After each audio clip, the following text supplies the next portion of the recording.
घर की लड़ाई कभी कभी इतनी बढ़ जाती है कि लगता है रिश्ते खत्म हो गए। चलिए देखते हैं दो भाइयों की कहानी।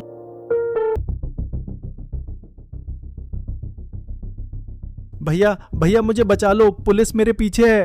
अरे क्या हुआ छोटे, क्या कर दिया तूने? अरे कुछ नहीं भैया, मेरा दोस्त है ना राजू, वो मुझे लेकर बैंक गया था। मुझे नहीं पता भैया वो वहाँ बैंक लूटने जा रहा है। मैं उसके साथ बैंक में घुस थी ही सीसीटीवी कैमरा में दिख गया हूँ। अब पुलिस मुझे ढूंढ रही है भैया, आप मुझे बचा लो। तभी यहाँ राहुल की बीवी सोनम आती है। तुम लोगों के घर जब तक पुलिस का आना जाना है, बच्चों को यही छोड़ दो। बस इतनी सी गलती और जिंदगी बर्बाद हो गई। और तभी वहाँ पुलिस आ जाती है। चलो चलो, कौन है कुलदीप, थाने चलो। भैया मुझे मत छोड़ना, मैंने कुछ नहीं किया, मुझे कुछ नहीं पता।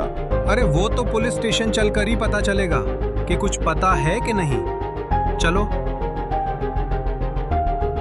लेकिन कुछ महीने पहले यही भाई एक दूसरे का चेहरा तक देखना पसंद नहीं करते थे। भैया मुझे मेरे मकान में हक चाहिए ही चाहिए। अरे लेकिन छोटे, अभी मेरे बच्चों पर काफी खर्चा है। तेरी भाभी की वो तबीयत ठीक नहीं रहती, बजट बिल्कुल नहीं है जो मैं अलग होके रहूं। देख लो भैया, 1 महीना है आपके पास, जल्दी से घर खाली कर दो। अरे कैसी बात कर रहे हो भैया, मुझ में अभी इतनी हिम्मत नहीं है कि घर खाली करे। तो क्यों अपना हिस्सा बेचा भाभी? अरे तुम तो जानती हो, पिताजी की बीमारी के कारण उन्हें हमारी जरूरत थी। कैसे आते पैसे? ससुर जी तो बुरे थे भाभी, उनकी बीमारी में पैसे लगाना कौन सा अकल का काम था? तो क्या पिताजी को मैं मारने के लिए छोड़ देते? अरे कुलदीप, तू तो समझा, पापा को हमारी जरूरत है। उन्होंने हमारे लिए हर वो काम किया है जिससे हमें खुशी मिले। कुलदीप अभी जो जेल में बैठा है। ये मैंने क्या कर दिया था? मैं ना पापा का हुआ और ना भैया का। मेरे साथ जो हो रहा है ठीक हो रहा है। तभी वहाँ पुलिस वाला आता है। कुलदीप तुमसे कोई मिलने आया है। भाभी आप यहाँ क्यों आई? पुलिस स्टेशन है ये भाभी। भैया आपके जगह मेरा भाई होता तो क्या मैं नहीं आती? आपके भैया लगे हैं वकीलों और अब पुलिस वालों से बात करने में। डरने की कोई बात नहीं, जब आपने गुनाह किया ही नहीं तो सजा भी नहीं मिलेगी। कुलदीप भाभी को देखकर रोने लगता है। घर में साक्षी चुपचाप बैठी होती है कि तभी सोनम कहती है, अरे साक्षी क्या हुआ, परेशान क्यों हो रही हो? भाभी अभी पुलिस स्टेशन से खबर आई है, उनके बारे में उनको बड़े जेल में शिफ्ट किया जा रहा है। मैं क्या करूँगी भाभी?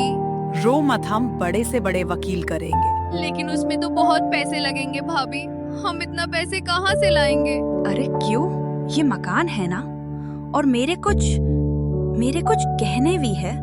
साक्षी के आंखों में पानी आ जाता है। पापा के बाद भी तो हम लोगों का सब कुछ खत्म हो गया था।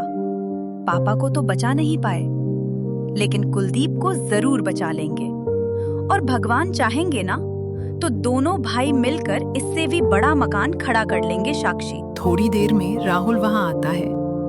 सोनम सही कह रही है साक्षी, पैसों की कमी के कारण किसी भी बेगुनाह को सजा नहीं मिलनी चाहिए। राहुल एक अच्छा सा वकील करता है। असली चोर राजू पकड़ा जाता है, कुलदीप रिहा हो जाता है। राहुल उसे गले लगा लेता है। भैया मुझे माफ कर दो, मुझे साक्षी ने सब कुछ बताया है। भैया आपने मुझ पर विश्वास किया, मेरे लिए दिन रात मेहनत की। भाभी ने अपने गहने तक बेच दिए। भैया आपने तो पापा के टाइम पे वो पैसे नहीं देखे, लेकिन मैं बहुत ही सेल्फिश निकला। भैया मुझे एक आखिरी बार मुझे माफ कर दो, मैं शर्मिंदा हूँ। अरे भाई अपने तो अपने ही होते हैं। और पापा हम लोगों के लिए क्या नहीं किया, ये तुम्हें बताने की जरूरत नहीं है मुझे। और फिर तू तो मेरा भाई है। पैसे से बढ़ के रिश्ते होते हैं छोटे। घर दीवारों से नहीं अपनों से बनता है। घमंड अक्सर घर तोड़ देता है, लेकिन मुसीबत सच दिखा देती है। अपने चाहे कितने भी नाराज हो, पर वक्त आने पर सबसे पहले वही साथ खड़े मिलते हैं।